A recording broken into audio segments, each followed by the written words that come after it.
जी नमस्कार, मैं हूं विपुल कुमार और आप देख रहे हैं सूर्य विहार डिजिटल न्यूज। 7वें चरण का चुनाव प्रचार आज थम गया और काराकाट के जितने भी उम्मीदवार थे उन्होंने पूरी ताकत झोंक दी। एनडीए के प्रत्याशी उपेंद्र कुशवाहा गांव-गांव घूमे, वहीं इंडिया ब्लॉक के राजा राम सिंह भी दोपहरी में गांव-गांव घूमते नजर आए। वहीं पावर स्टार, भोजपुरी के पावर स्टार कहे जाने वाले पवन सिंह निर्दलीय प्रत्याशी हैं और उन्होंने भी दलों से ज़्यादा प्रचार किया आखिरी दिन, और उनके तमाम लोग जो है वो लोगों से मिलते रहे, पूरे दिन मिलते रहे और देर शाम तक मिलने की खबर है। अब बात हो रहा है कि काराकाट में भारी कौन पड़ रहा है, क्योंकि चुनाव प्रचार थमने के बाद अगर किसी चीज़ की सबसे ज़्यादा अगर प्रचार होगी तो वो माउथ कैंपेन, मौखिक तौर पर लोग हवा बनाएंगे, हर पार्टी के लोग बनाएंगे, और यही 2 दिनों में हवा बनता है और उसके बाद मतदान होता है। ये आखिरी समय है। तो अब बात ये हो रहा है कि काराकाट का बादशाह कौन बनेगा। दोनों तरफ भी बात हो रही है कि एनडीए का खेल कौन बिगाड़ रहा है, इंडिया ब्लॉक का खेल कौन बिगाड़ रहा है, पवन सिंह कितना वोट लाएंगे, इसकी चर्चा खूब हो रही है। तो दोनों तरफ से भीतरघात हो रहा है और कुछ लोग पवन सिंह के साथ भी खेल कर सकते हैं, इसकी चर्चा खूब हो रही है। अब हम अगर बात करें कि एनडीए ब्लॉक, एनडीए के जो प्रत्याशी हैं उपेंद्र कुशवाहा, उनके साथ कौन कौन लोग हैं, तो जो लोग राजनीतिक विश्लेषक हैं, राजनीतिक पंडित हैं, बड़े सीनियर जर्नलिस्ट हैं, उनका कहना है कि काराकाट लोकसभा सीट पर एनडीए का सबसे ज़्यादा वोट है। जातियों के हिसाब से अगर बात करें तो उनके पास बहुत बड़ा वोट बैंक है और उसके आधार पर उपेंद्र कुशवाहा जो है वो बाजी को पलट सकते हैं। लेकिन ये लोग कह रहे हैं, वही राजनीतिक विश्लेषक और जर्नलिस्ट कह रहे हैं कि उपेंद्र कुशवाहा का जो वोट था उसका बड़ा वर्ग टूटकर पवन सिंह के साथ चला गया है। राजपूत चले गए हैं, ब्राह्मण चले गए हैं, वैश्य भी टूट गए हैं और कई जाति के लोग टूट गए हैं। और कहा जा रहा है कि उपेंद्र कुशवाहा के साथ जो है जो लोग बड़े बड़े नेता घूम रहे हैं, उनमें से कुछ नेता उनके साथ भीतरघात कर रहे हैं। तो एनडीए की जो स्थिति है, वोट तो ज़रूर है, लेकिन एनडीए का जो परिणाम है वो चौंकाने वाला आ सकता है। मुश्किल में एनडीए के कैंडिडेट पड़ सकते हैं।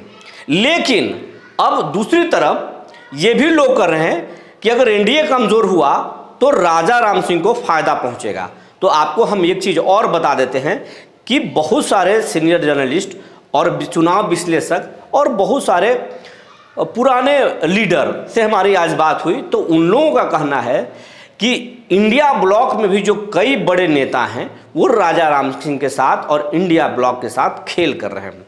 अब उन्हीं के दल के कुछ पूर्व मंत्री की बात कही जा रही है, कुछ विधायकों की बात कही जा रही है कि वो इंडिया ब्लॉक के साथ खेल कर सकते हैं। और चुनाव प्रचार के दौरान कई इंडिया ब्लॉक के जो नेता हैं वो मौन रहे, खामोश रहे, अपने जातियों के लोगों के तरफ गांवों में जाकर के प्रचार नहीं किया। तो ये सब साफ साफ दिखाई दे रहा है कि नुकसान इंडिया ब्लॉक में भी होगा। और वैसे भी ओवैसी के पार्टी के एक कैंडिडेट हैं, वो भी खूब ताकत झोंकी हुई हैं।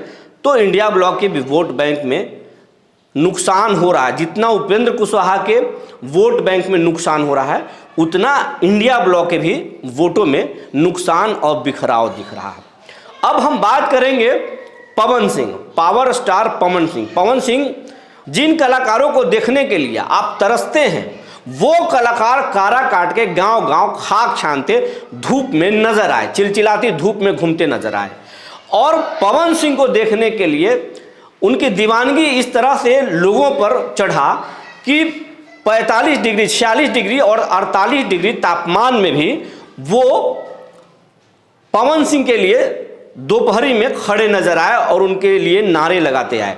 लेकिन कुछ लोगों का कहना है कि वो तो फैंस हैं, वो वोट में तब्दील नहीं होंगे। और पवन सिंह के साथ जो रहने वाले कुछ नेता हैं, जो लोग हैं, वो भी एनडीए से मिले हुए हैं, ये भी कहा जा रहा है।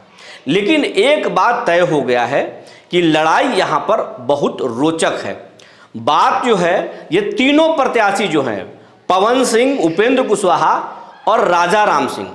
फिलहाल अभी कहना बड़ा मुश्किल होगा कि कौन बाजी मारेगा। काराकाट लोकसभा सीट पर त्रिकोणीय मुकाबला हो चुका है और त्रिकोणीय मुकाबला में किसी को आप भारी अभी नहीं कह सकते हैं। अगर कहेंगे तो जिस तरीके से अगर पवन सिंह के फैंस उनके साथ अगर वोट में तब्दील हो गए तो पवन सिंह यहाँ पर भारी पड़ते नजर आ रहे हैं।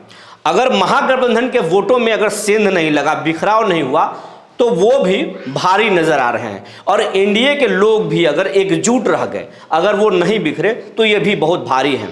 इनका वोट बैंक जो है बहुत बड़ा है और मोदी का अपना साइलेंट वोट है, तो ये भी बहुत मजबूत है। तो काराकाट में कुल मिलाजुला कर रोचक मुकाबला है, त्रिकोणीय मुकाबला है और 4 जून को यहाँ पर चौंकाने वाला परिणाम आ सकता है। आप चौंक सकते हैं। आप जिसको उम्मीद नहीं कर रहे हैं, आप वोटों के आधार पर जिसको आप मान रहे हैं कि ये कमज़ोर है, 1 लाख वोट ला सकते हैं, 1.5 लाख वोट ला सकते हैं, वो आपको चौंका भी सकते हैं। आप समझ रहे होंगे, या बाकी दल के लोग भी आपको चौंका सकते हैं। ये जानकारी थी जो हमने आपको बता दिया। तब तक के लिए धन्यवाद।